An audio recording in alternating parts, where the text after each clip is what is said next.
Hi there, and thank you for clicking. In this video, we're going to be talking about booth rental versus commission for owners. And if you're having a booth rental business, I'm going to be talking about the pros and cons. And if you have a commission business, I'm going to be talking about the pros and cons. After we talk about the pros and cons for each of the models, we're going to be then talking about the fact that I work with commission clients, but how I transition some of the booth rentals clients to commission and what that experience was like. What did it feel like for some of the owners? How long did it take? Some of those notes. So if you want to open a booth rental business, the booth rental business is very low. The first pro thing I wrote on is low management requirement. So you're basically working in the chair and you want to rent out some of the chair. You basically need an agreement. And then once you give the person that agreement, they fill it out and they are paying rent for that chair. They put the cash in every month. They pay you every week or every month, however you have the agreement. And then they start renting the chair. And that's pretty simple. You don't have that much overhead costs. You don't have to market for them. You don't have to bring them clients. You don't have to worry about them too much. So you have a lot of reduced overhead costs for just renting out a space. And it's really fast cash for the owner. So if you're looking for fast cash, so you're working behind the chair and you just really need fast cash at that moment to cover costs, renting chairs are usually one of the fastest way to get cash into the business.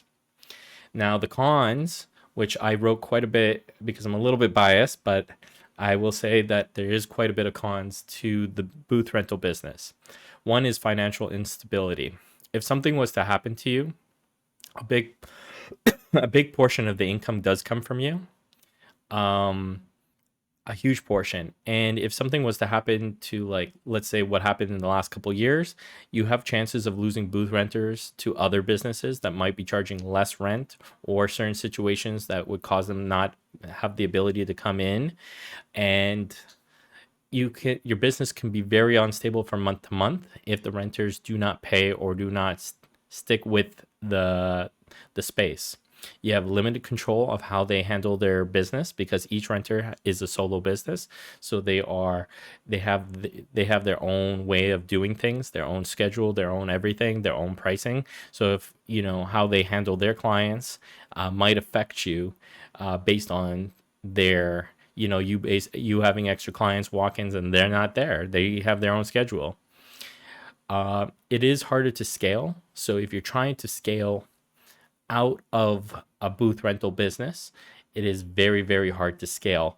Once you have all the chairs rented, you can't really ask for more income. So most shops have like maybe 5 or 6 chairs, and it's very hard to increase that income. So if you're making, let's say, $7,000 behind the chair and you got an extra $5,000 maybe coming from the other chairs that you're renting, that's $12,000. But with all your costs and everything, you're not really getting able to really get out of from behind the chair. And it's really hard to scale past that $13,000 mark. You really just plateau it at this point. And a lot of owners say, okay, well, I might raise the rent. But if you raise the rent, you have a big risk of losing those people that are renting, and you might have to take on new renters. So it's got this really big instability of hard to scale and financial gains. Another one is you're stuck working behind the chair, most likely. So, you're looking for people to rent, but you don't really make enough to get out from behind the chair. So you're really stuck there working, and the business is reliant on you working unless you have a big like 20 chair shop. Then it's possible. But then at that point, I've heard horror stories from other owners who own big shops that have lost a lot to other businesses. So if like they had 20 workers, for example, renting 20 chairs, they did lose it to other owners who opened up side businesses and charged cheaper rent. So I usually say most owners in the business are stuck working behind the chair, and they have the other chairs, just covering the rent, covering some small expenses. And the fifth thing is the reputation might tank based on who's renting the chair. And they should be overall good, but they might be, doing all kinds of stuff. You have no idea, and it might affect the overall reputation of the shop. Maybe they're not handling clients properly. Maybe they smell a certain way. Maybe they act a certain way. Maybe they don't get along with the other renters. Maybe there's some drama in there. Really, you can't do too much. because they are renting that space. So it's very hard to manage some of the maybe the personalities that might be in there. There might be some more ideas here for the pros and cons, but if you want to write a comment down below, I would appreciate it if you think there's any pros or cons I missed in the booth rental business. Now I'm going to go straight to the commission. Now, the commission side, I have a lot more pros than cons, but there are some cons to the commission side as there are pros.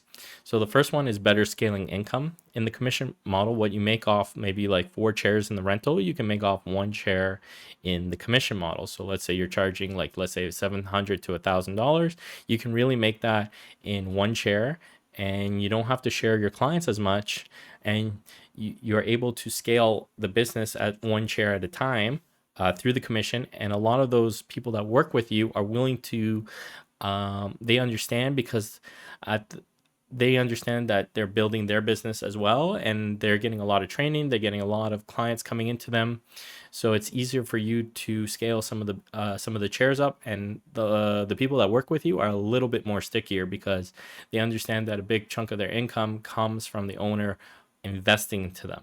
And then we're going to talk about investing into your people as a commission owner. Some people do it, but a lot of owners don't invest in their team.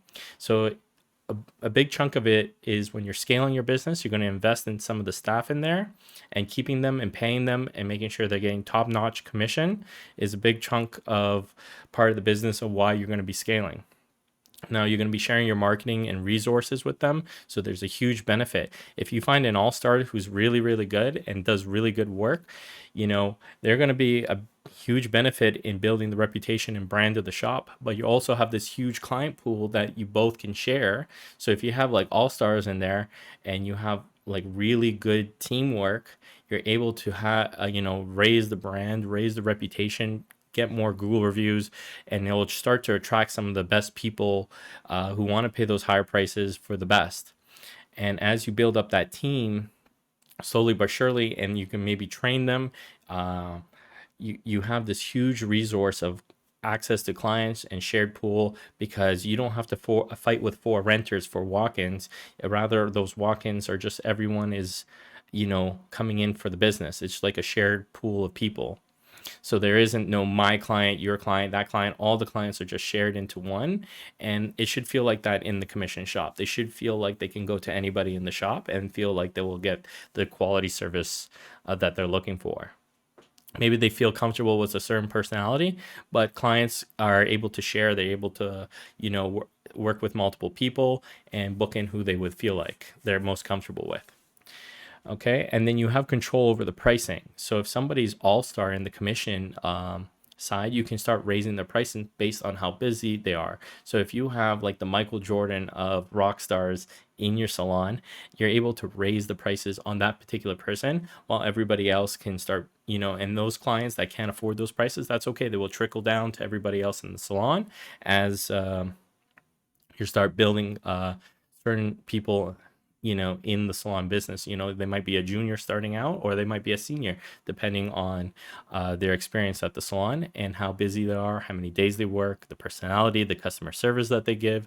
So you really have control over the pricing, the service quality, and what's happening in the salon or barbershop that is up to the standards of your shop. Number 4 is you have more stable employment with the hires. So what does that mean? So you have different hires in a salon compared to the booth rental. Booth rental, you have these like Wild West solo business owners, I would say. In the salon business, you don't have that kind of feeling. You have a more team environment. It might be people working 2-3 days. They might be doing something else and saying, hey, I want to work the salon 2-3 days because I know it's a good income for like a good supplement income that I could be doing. You have other people that have families. There might be moms that have the freedom during the day. They don't have that much freedom, but they can work like maybe 3-4 hours. Same with the barbers. So they can work those extra days and provide hands, and they're looking for that little bit of extra money to have clients, come into their chair, or maybe they have a client pool and they want to come in. They can't afford the booth rent, but they can afford coming in for a couple days at the commission. and they're willing to learn, step up their game. And as they, have more time, maybe you're able to put in more time for them. So they might have this good relationship, and they have a idea that they don't have to work so hard to get their client pool. They don't have to worry about, covering shop expenses. They don't have to worry about paying for marketing and all the overhead. They really don't want that. They want just a turnkey way of getting paid for the services that they offer. So there's some people that want to do everything themselves and they want to be the boss, but in the commission model, you just want owners. Most employees just want the turnkey, the ability just to say, hey, I'm here, I offer the best services, can you just get me all the clients? I don't want to pay over the whole overhead, I don't want all the stress.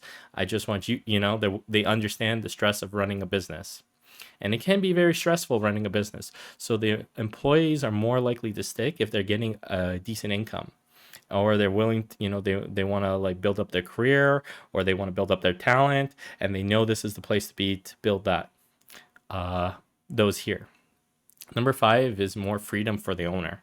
So as you gain more employees, the more likely you don't have to work as much in the shop. So at the beginning, you might have to work a lot to make that income, and it could be pretty stressful at first.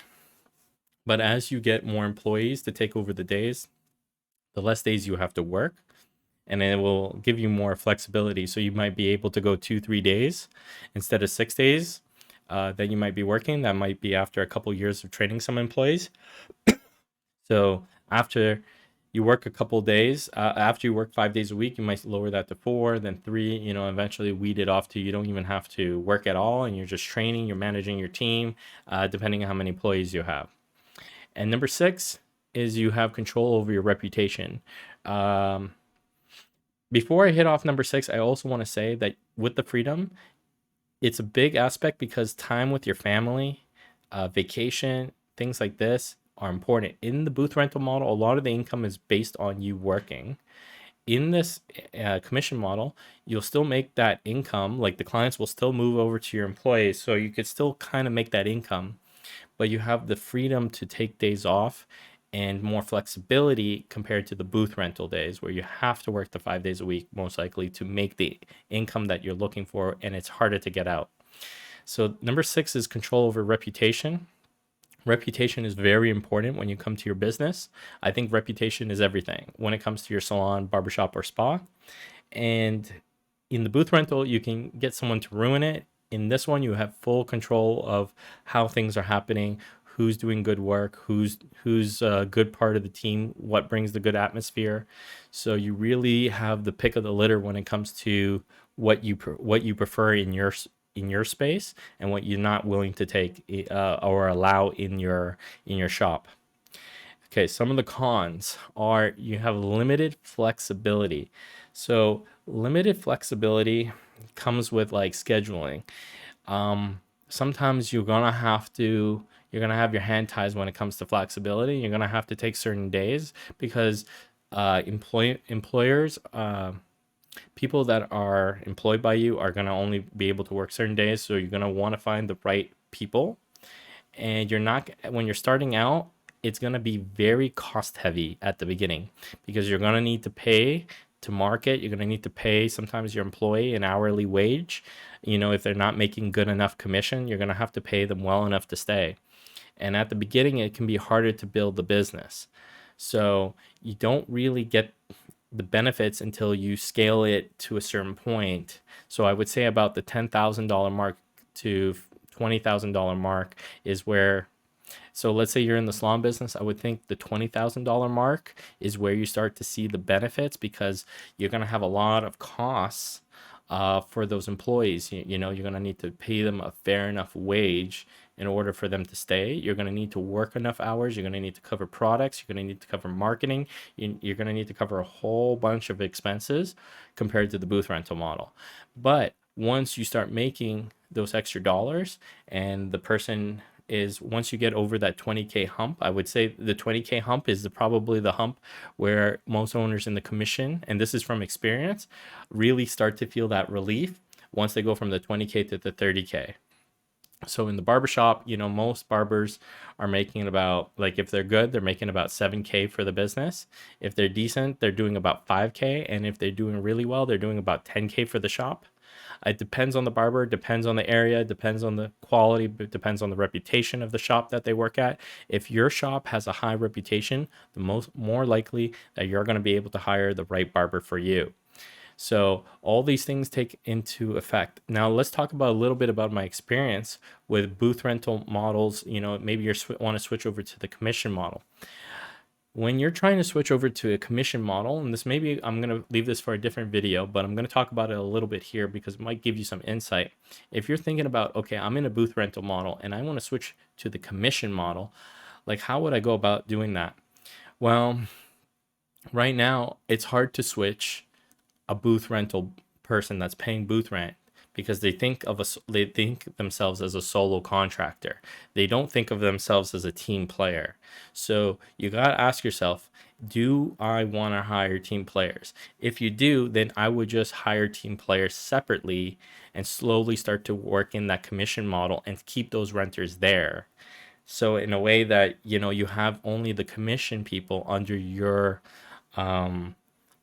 booking system, and then slowly build out from there, and then weed off some of the renters that you don't need so you can get some of the walk-ins to go into the commission model. And you're going to be building one employee, so you can do like a 50-50 commission / rental model as you are building up the business. But the problem with having the rental model is you are in trouble when it comes to those people that are renting. They might have a chance to take some of the clients from the commission, or they might ruin the reputation of the shop, and they might bring it down. So you always had taken a chance when you're renting chairs. So from my point of view, you want to build up slowly the commission, but if you need to rent out, you rent out for a limited time as you're starting to build up your business. As you get fully booked as a solo, then you will be able to then work on getting others into the commission model. So I would maybe start off with a booth rental to rent out a couple chairs as you get fully booked and you're trying to make about 7K, 8K by yourself first in the chair. Then you can then focus on working towards those commission models and getting one person at a time in the commission chair. So that's my advice. For if you're trying to switch out, I would have one chair at the time and then go 2, 3, 4. I generally don't like booth renting. If you're in the salon business, I think you should more likely start in the commission model and work your way up. But if you really are strapped for cash, then you should rent out chairs. That's the only time I think renting out chairs is a thing, just to cover the rent, to cover the expenses as you might need to market or grow the business in a certain way.